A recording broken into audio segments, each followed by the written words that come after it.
આજે જે અહીંયા ટીઆરઆઈ ગાંધીનગર દ્વારા જે આયોજિત હતું, જે ગરિમા ઉત્સવની જે ઉજવણી કરી રહ્યા છે, તો ખાસ આપણા જે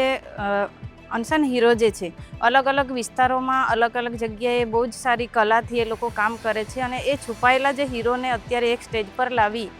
અને એ લોકોની જે કામગીરીને અન્ય લોકો સુધી પહોંચાડવાનું જે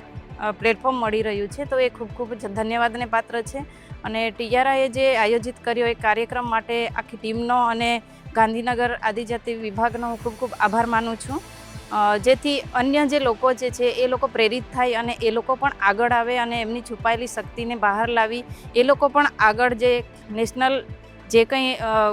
એવોર્ડો છે એ પણ પ્રાપ્ત કરી શકે અને એ પણ પ્રેરણારૂપ બને એવી હું અપેક્ષા રાખું છું. જય હિન્દ, જય જય ગરવી ગુજરાત.